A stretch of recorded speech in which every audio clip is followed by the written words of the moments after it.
Radio Publique Africaine.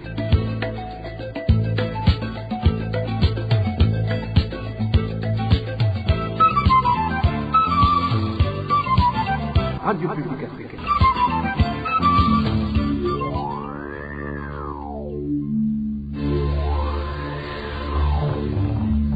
C'est le moment de suivre le journal parlé en français.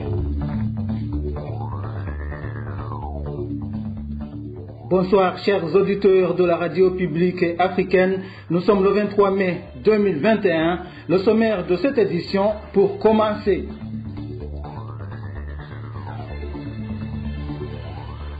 Deux corps ont été découverts à Bujumbura et à Cibitoke.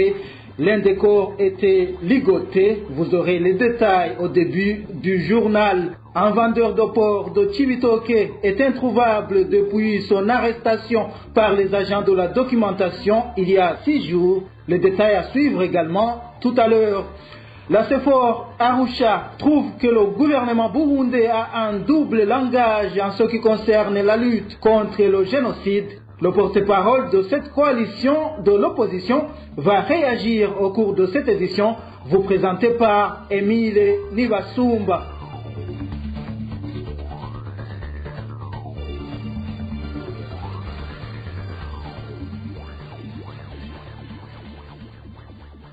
Bienvenue dans le journal de la RPA. Je vous le disais en titre, un cadavre a été découvert hier soir à Nyamitanga, en commune Buganda de la province Cibitoke. Ce corps gisait sur le transversal 4 à quelques 50 mètres de la rivière Rusizi. Le défunt était un homme, selon des témoins oculaires. Le corps de la victime était ligoté et couvert de sang. Les administratifs ont aussitôt ordonné l'enterrement de ce corps. Un autre cadavre a été découvert ce matin, cette fois dans la mairie de Bujumbura, plus précisément dans le quartier asiatique et tout près de l'hôtel Makechi. La personne décédée était connue sous le sobriquet de Mouswati. Cet homme qui vivait de la mendicité était originaire de la commune Gishubi de la province Gitega selon les habitants du quartier asiatique.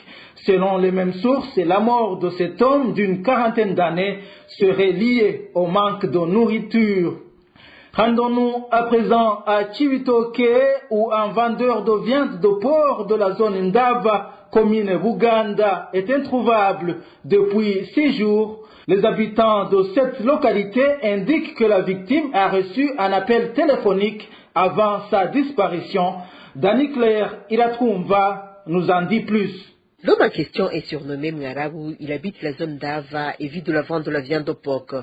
Selon nos sources, il aurait reçu un coup de fil ce mardi et s'est aussitôt rendu à un rendez-vous lui fixé par son interlocuteur. Les mêmes sources font savoir que depuis personne ne l'a revu, comme en témoigne cet habitat de la place.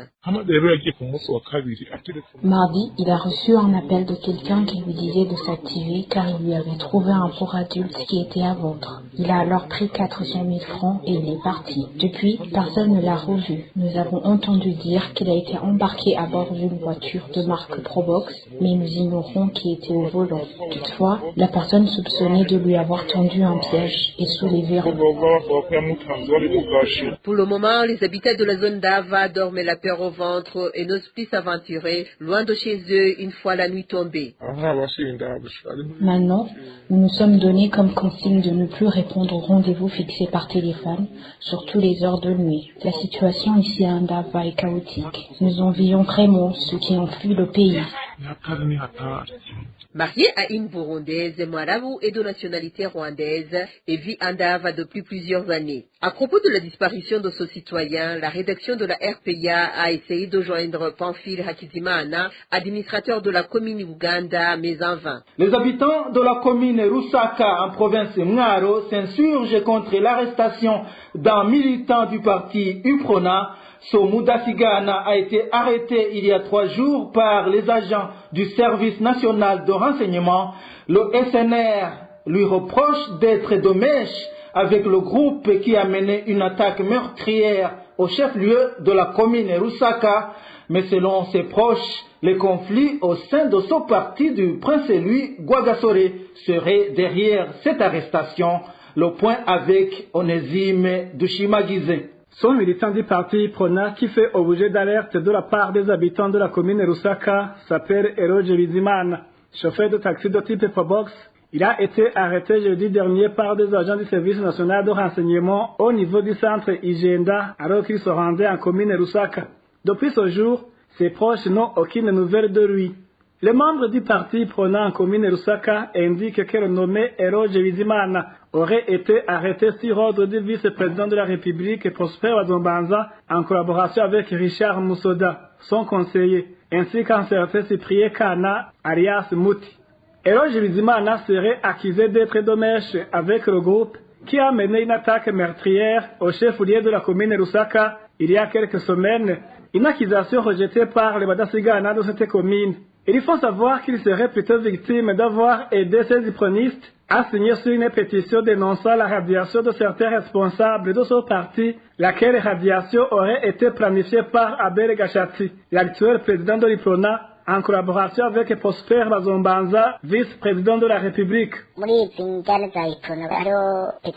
En cette période de conflit entre les Badasigana, Eroge Bizimana aurait facilité un grand nombre de militants du parti Iprona en commune Rusaka à signer sur une pétition dénonçant la radiation illégale de certains responsables de l'Iprona planifiée par Abel Gachati en collaboration avec le vice-président de la République Prosper Bazombanza. Nous rejetons l'accusation selon laquelle il aurait participé dans une attaque meurtrière au chef-lieu de la commune Rusaka. Ils ignorent que l'une des victimes de cette attaque du nom d'Egide Kwizera était son propre cousin. Eroge Bizimana est plutôt victime d'avoir sensibilisé les Badasigana de Rusaka à signer sur cette pétition. Rien que ça. Ces habitants de la commune Rusaka, membres du parti Prona, indiquent qu'il y a une longue liste des autres membres de ce parti qui doivent être obligatoirement appréhendés. Ils ont planifié d'arrêter d'autres militants du parti Prona dans cette commune. Les initiateurs de ce plan sont Prosper Bazombanza, vice-président de la République du Burundi, son conseiller Richard Moussoda et Cyprien Kana alias Mouti. Ce sont les trois personnalités qui sont responsables de ces arrestations. À ce propos, la rédaction de la RPA a essayé de joindre Prosper Bazombanza, vice-président de la République du Burundi, mais sans y parvenir. Les habitants de la colline Rukana en commune Rugombo, nous sommes dans la province Cibitoke, s'insurgent contre les travaux forcés que leur imposent les militaires. L'administration ferme les yeux face à la souffrance de ses habitants selon les sources sur place. Plus de détails avec Eroge Kwizera. Ces habitants qui s'indignent sont ceux qui habitent près de la position militaire de Ruwa, à l'endroit appelé Kwirabiro, c'est colline de Rukana. Ils s'indiquent que depuis 3 mois, les militaires leur ordonnent d'aller puiser de l'eau et chercher au bois de chauffage pour les. Une tâche et l'entente est difficile pour ces habitants. Les d'entre eux témoignent.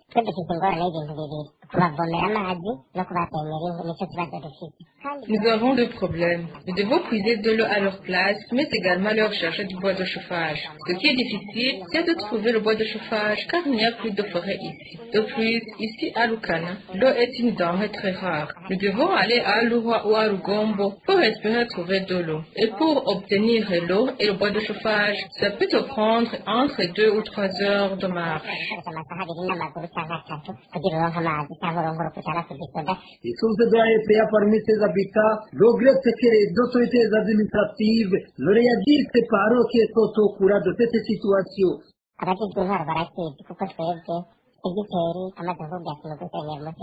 Les administratifs sont au courant de notre situation. Des fois, le chef de secteur peut ordonner d'aller chercher du bois de chauffage pour les militaires et tu ne peux pas oser refuser. L'administrateur communal se fout aussi de notre situation alors qu'il sait très bien que nous vivons dans une localité déserte. Certains habitants commencent à fuir car si tu n'amènes pas ce bois de chauffage, soit tes militaires t'emprisonnent ou te passent à tabac.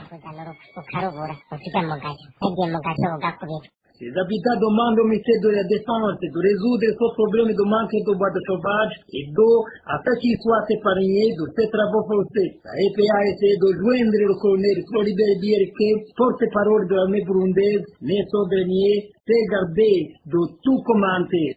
une courte pause et nous vous faisons part des réactions sur le récent vote du gouvernement burundais à l'Assemblée générale des Nations unies. Les hautes autorités du Burundi ont un double langage quant à la prévention du génocide. Réaction d'Emmanuel Ndereimana, porte-parole de la coalition des forces de l'opposition burundaise pour le rétablissement de l'accord d'Arusha pour la paix et la réconciliation, CEFOR Arusha.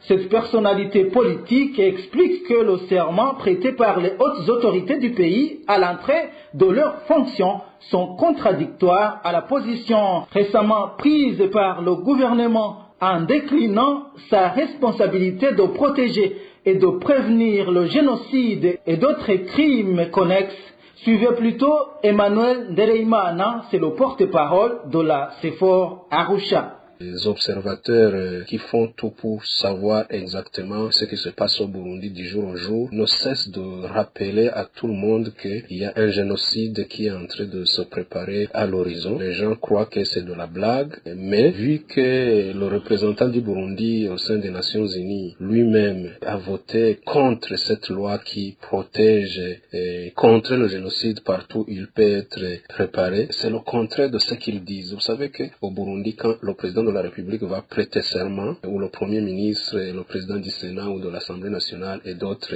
hauts cadres, ils jurent qu'ils vont tout faire pour éviter le génocide au Burundi, qu'ils vont travailler contre celui qui pourra avoir ce projet de génocide au Burundi. Mais en réalité, ce n'est pas ça. N'importe qui peut conclure finalement que le projet de génocide est une réalité. Le projet de génocide, bien sûr, contre les Tutsis, c'est ça qui se dit, et c'est une réalité vu les préparatifs, vu tout ce que les observateurs nous donnent comme rapport du jour au jour. Nous constatons finalement que le gouvernement du Burundi, ils sont là avec double casquette, double langage. C'est un message fort que les autorités burundaises ont donné à la face du monde et au peuple burundais et à la sous-région, vu qu'ils chantent toujours que c'est un gouvernement parent, un gouvernement qui travaille. Oui, nous venons de constater là, alors finalement, quel genre de travail ils sont en train de préparer dans l'avenir.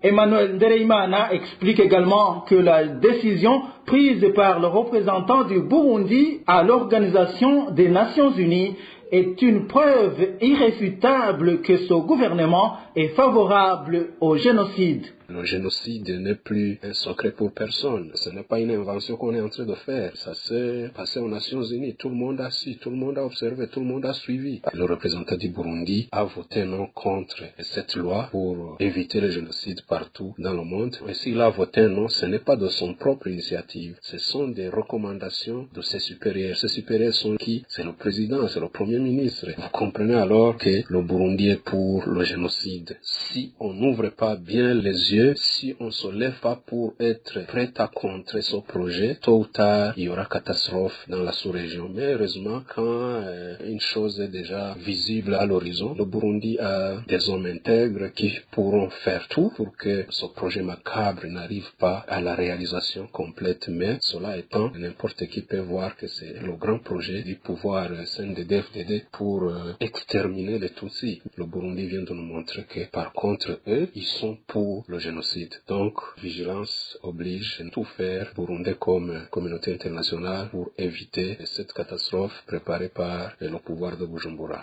Page gouvernance, à présent, le personnel de l'ancienne société de gestion des stations de lavage, Sogestal Kirimiro, réclame 19 mois d'arriéré salarial.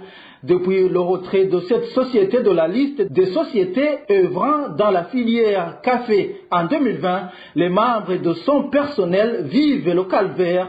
Le point avec Emmanuel Niungeko. Ces anciens employés de la Sogestal Kirimiro viennent de passer plus de 2 ans dans l'attente de leur rémunération. Selon l'un d'entre eux, leur dernière paye date du dernier trimestre de l'année 2018.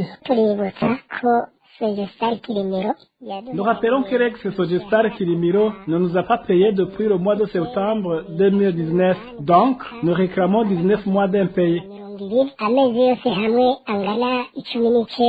En 2020, le ministre du Commerce a pris la décision de suspendre cette société qu'il accusait de ne pas avoir respecté le contrat qui le liait avec le gouvernement burundais. Du coup, tous les employés furent licenciés sans bénéficier d'aucune indemnité, ce qui les a mis dans une situation de plus inconfortable.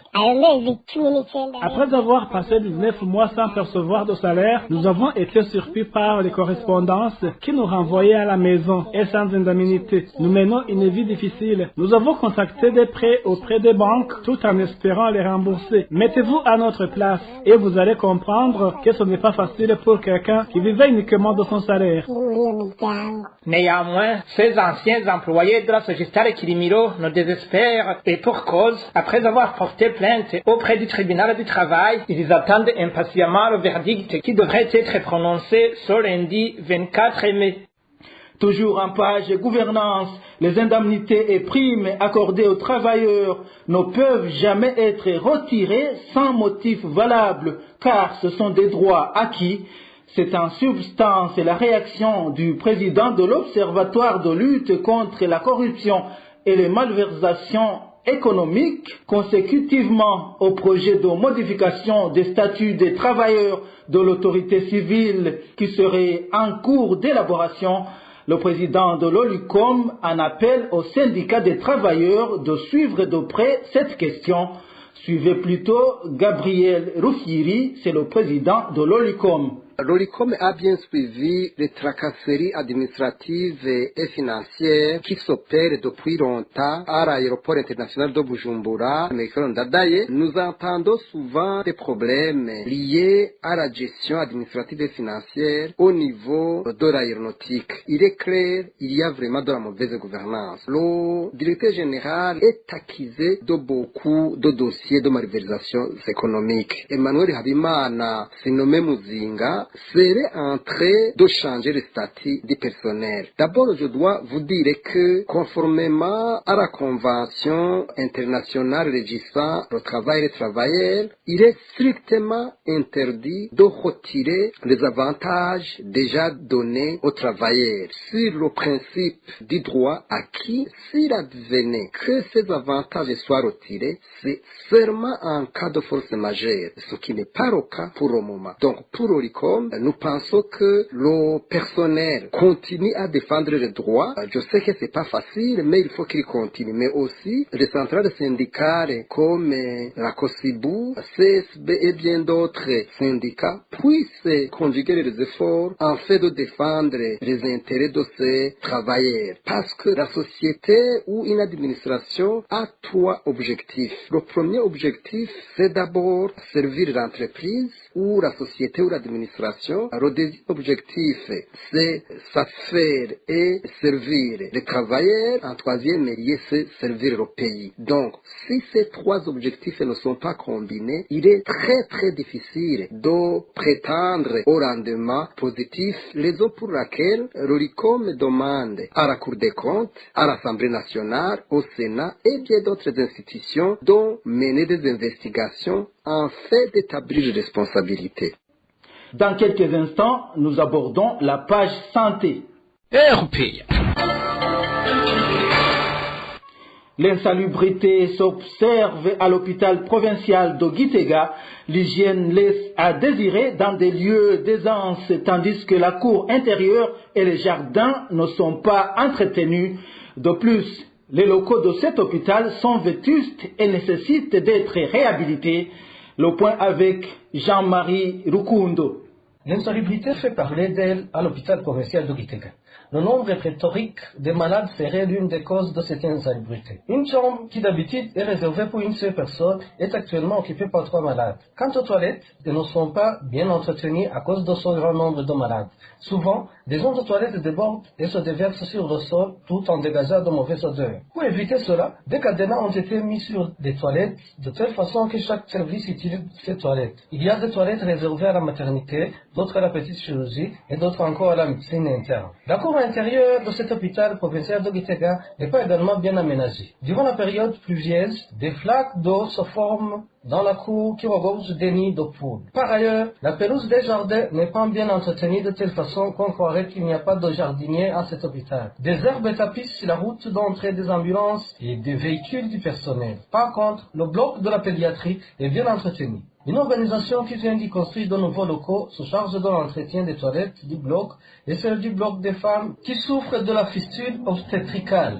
Les locaux de l'hôpital provincial de Gitega datent de plusieurs années et la charpente est vétuste, de sorte que l'eau de pluie pénètre dans certaines chambres, laissant des traces sur les murs. Les habitants de Gitega demandent de redoubler d'efforts pour élever le niveau d'hygiène et reconstruire les vieux bâtiments tout en agrandissant la capacité d'accueil de cet hôpital. Merci Jean-Marie Rukundo. Avant de nous rendre en Tanzanie, parlons de ces habitants des zones de Gatumba et Rukaramu en commune Mutimbuzi qui commencent à regagner leur ménage après avoir fui les inondations il y a quelques jours. Cela est dû au fait que les eaux du lac Tanganyika et celles de la rivière Rusizi qui avaient envahi leurs maisons commencent à reculer. Les habitants de ces localités sont toutefois menacés par les mycoses des pieds et des maladies des mains sales.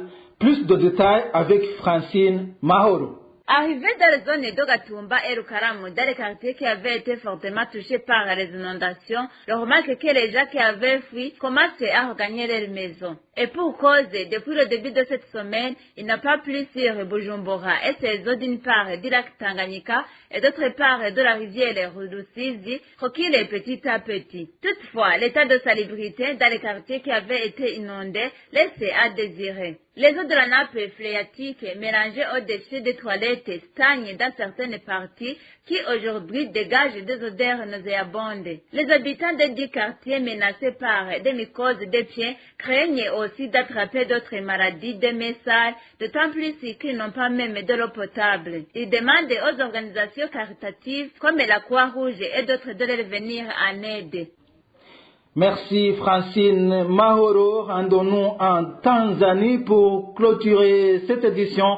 Les policiers tanzaniens ont lancé dans la soirée de ce samedi des gaz lacrymogènes dans la zone 11 du camp de Nyarugusu, un endroit où les réfugiés burundais s'approvisionnent en produits de première nécessité, étant une troisième provocation des policiers tanzaniens en seulement une semaine.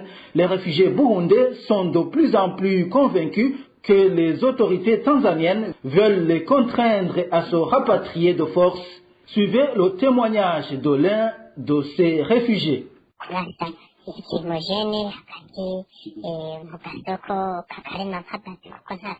Ils ont lancé des gaz lacrymogènes dans un petit marché car nous ne pouvons pas appeler cette place un marché. Ce petit marché se trouve dans la zone 11, tout près de l'école dite Save the Children.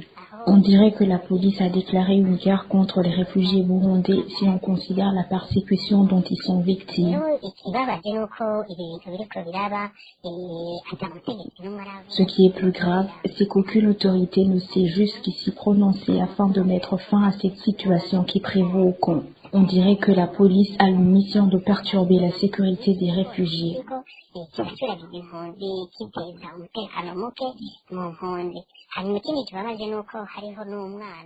Ce qui est encore déplorable, c'est qu'un enfant est mort ce jeudi après avoir été piétiné au cours de ce remue-ménage. Les réfugiés burundais étaient en train de fuir les policiers qui embarquaient de force leurs petites marchandises comme des cannes à sucre, des patates douces.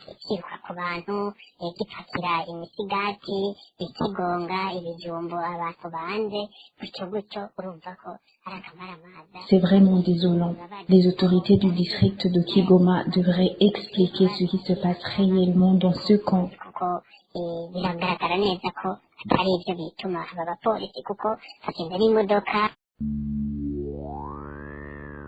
Voilà, c'est par ce témoignage de ce réfugié de Nyarugusu que nous mettons un point final au journal du 23 mai 2021.